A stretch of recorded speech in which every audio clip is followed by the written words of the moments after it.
Okay, so I've been noticing some videos pop up recently about Dead by Daylight players trying out Identity V and talking about the game, and it's kind of making me want to throw my 2 cents into this. Yeah, me! An Identity V player 5 years, that's never been above Elk or Sabretooth in rank, that spent way too much money on this game, and I don't even really partake in this community because it downright terrifies me. I just watch it from afar while I stay in my little corner. I can see my opinion getting null and void right now. Okay, so I actually never played Dead by Daylight, but I did hear of this game's existence since the very beginning. So when I saw Identity V, I was like, oh, I guess this is just like Dead by Daylight, and went on my merry way. It wasn't until 2020 that I actually started playing that game, and I want to say it's the beginning of all my problems. Dead end.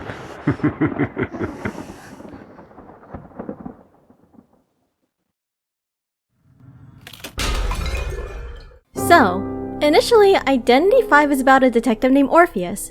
He used to be a novelist, but ended up with amnesia. So now he works as a private detective with substance abuse issues and dissociative personality disorder. He received a commission to find a little girl that went missing in the infamous Olatus Manor. There, he finds out that dangerous games took place in that manor. He discovers a hidden bookshelf full of journals recording such experiences, and with these journals, Orpheus can imagine and infer stuff, such as a lucky guy and an unlucky dude witnessed Joker the smiley face beat the shit out of Sylvius the magician, and they were like, oh shit, we gotta get out of here. But then smiley face caught up to unlucky dude, leaving lucky guy to escape all alone. Okay, yeah, no, none of that actually happened. And so Detective Orpheus stayed a long time in that room, imagining random scenarios in his head about the games, like how 4 Japanese teenagers tried to outrun Edward Scissorhands. And when I say a long time, I mean a really long time. Almost felt like he stayed there for years, in fact.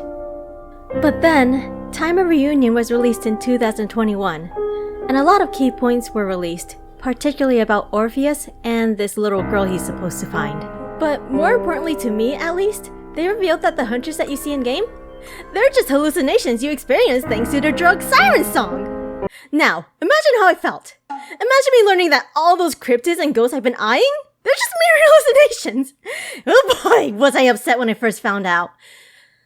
But I'm mostly over it though. I guess. It also introduced the concept of the identity switch system. It's where one character can have 2 forms, usually being a survivor and a hunter. But the biggest revelation is that Orpheus was a participant of these games. One day, a mother and daughter appeared in the manor, and he soon learns how important they are to him. Especially the little girl. So, he sets off to play one final game to try and save her. And he blows up the fucking manor.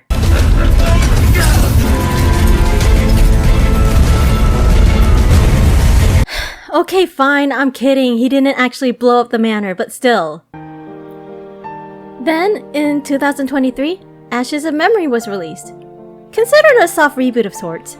This is before the whole Orpheus travels to Olatus Manor to find a little girl plot. You now play as Alice DeRoss, a journalist, as she infiltrates Olatus Manor, her old home. She's uncovering a series of cold cases she's investigating, all of it connecting to that manor. I'd like to say more, but you can access Alice's story and play it yourself if you want. Unlike Orpheus's initial story and the Time of Reunion cutscenes, cause they're gone. By the way, remember when I said identity switch characters are usually between a survivor and a hunter? We have an identity switch character that's between 2 survivors, and that would be Alice the journalist and Memory the little girl. Huh.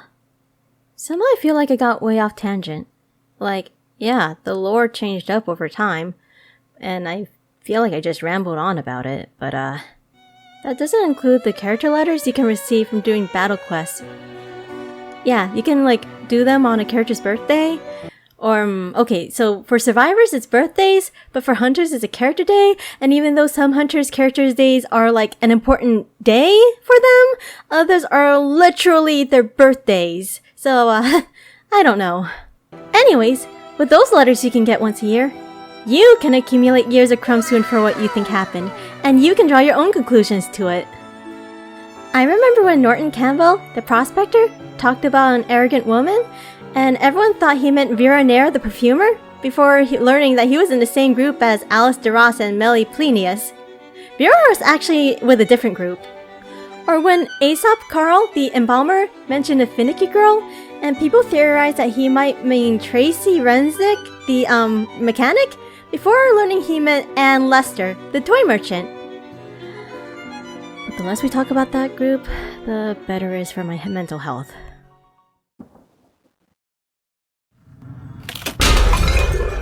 Oh yeah, I probably should actually talk about the game rather than ramble on about the story, huh? If you're a survivor, you gotta team up with other survivors. You gotta decode 5 ciphers, try to escape, or die. I mean, get sent back to the manor. If you're a hunter, you gotta try to chase survivors, bonk them, chair them, get stunned, and then get humiliated when you lose. There's almost 50 survivors and about 30 hunters since the game's release back in 2018. And they're just gonna keep adding them on. And then there's the tutorial. Back in my day, we didn't even really have a tutorial.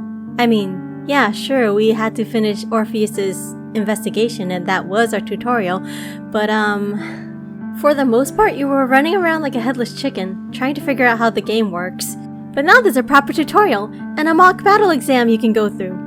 Although, the tutorials are mobile only.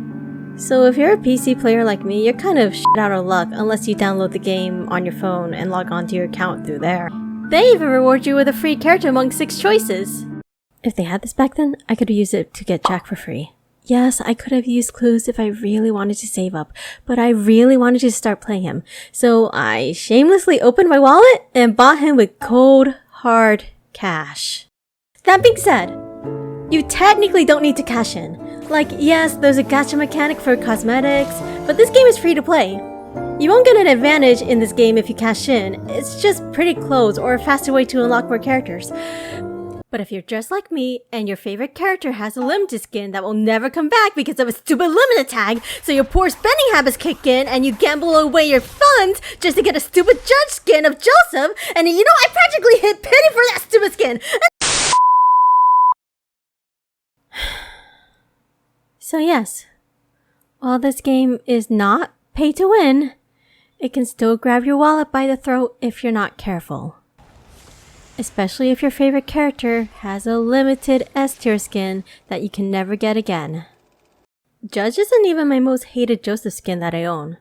That would be Peter from The Promised Neverland. Konbanwa. Hajimemashite. Speaking of which, we have crossovers, and they vary a lot. We have collabs related to horror such as Fatal Frame 2, Junji Ito. We also have collabs with big-name anime and game series, such as Bungo Stray Dogs, Detective Conan / Case Closed, Death Note, Danganronpa, Persona 5. Identity 5's too strong. It survived Persona 5's EOS curse. Twice. Moreover, crossovers can come back. I wasn't there for the first Junji Ito collab, but then they announced a re-release and many players were crashing out. For reasons. There was also a rerun for Persona 5 with Persona 5 Royal and Danganronpa with V3. They even went and rerun The Promised Neverland. Okay, I never actually read or watched it, but I witnessed the reactions of Season 2 from afar. There's other game modes to try out other than the 1v4 quick matches in rank. We got Duel Hunters! The only mode where I play Survivor in because I can't play this game. We also have Blackjack!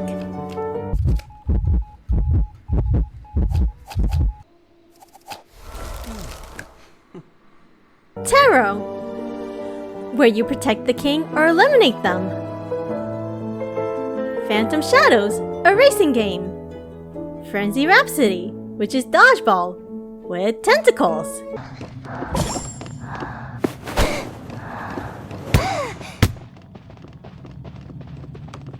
Hide and Seek which is like Prop Hunt, but I never played Prop Hunt before, but that's what they said it was like, so I'm just gonna take their word for it. Copycat, which is like Among Us or Town of Salem or anything like those games. And Enchanted Forest, which is like Fortnite or any other battle royale game. There's so many game modes and they open at specific times of the day, every day. So feel free to try them. If you don't mind the long wait. Honestly, it feels like I haven't even begun scratching the surface because there's a lot of other stuff in this game. We have something called Scribble Ideas, where you can create your own map or game mode. I'm not very good at programming or anything like that, but I've seen what people can do. There are also public maps, which are like a public lobby of sorts. They're usually themed after an ongoing holiday or event that's currently happening. You can hang out, dance, and even just fuck around with whatever available to you. In all honesty, my brain feels fried just thinking about all this. Okay, so for this one I know even less about, but Identity V has an esports scene. We have tournaments going all year round, including the biggest global tournament, Call of the Abyss. So, I do let the tournaments play in the background when I'm working or doing other stuff, but I don't know much about it. And that's because I'm not smart enough to know their game sense. Map and ban picks feel like psychological warfare, and it's because they need to consider things like survivors and how they counter hunters and on which maps, and then there's the meta picks and the ban picks to block the meta picks, but then what if they bring out a character that they mained and mastered? It all makes my brain hurt. But yeah, there's dedicated esports leagues in Asia. In mainland China, they have something called the IVL, the Identity V League, and in Japan, they have IJL, the Identity V Japan League. By the way, North America and Europe doesn't have a dedicated league like IVL or IJL. We do have official tournaments, and I guess our most notable team is B4U and Omni. I guess B4U signed on with Rival Esports and became RVL for a bit, but then became B4U again? I don't know the details. But B4U did really well with the Identity V Stellaris tournament back in September. That's also a global tournament. B4U managed to make it far and beat out some very strong teams. At the cost of my apples. I don't think B4U ever went beyond round 1 in global tournaments, so that's quite a feat in itself. So yeah.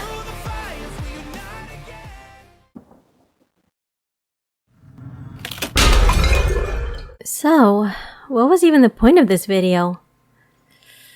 I guess it's just for me to ramble about my time here in Identity V.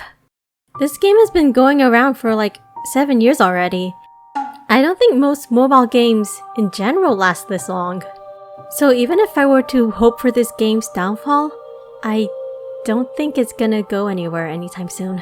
And okay, yeah, me wishing for this game's downfall is harsh. But to me, Identity V is kinda like a toxic relationship.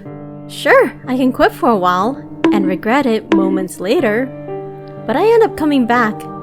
And you know what? That's fine. I don't mind staying here in my little corner.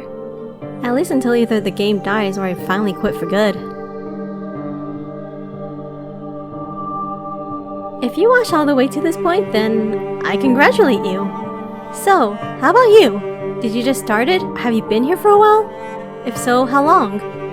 If you're a veteran, do you have any key memories from this game? Did I get any information wrong? Which is very likely considering my memory is faulty at best? Let me know in the comments. Okay, that's enough rambling from me. I'm gonna go. I hope you have a good day. Or night.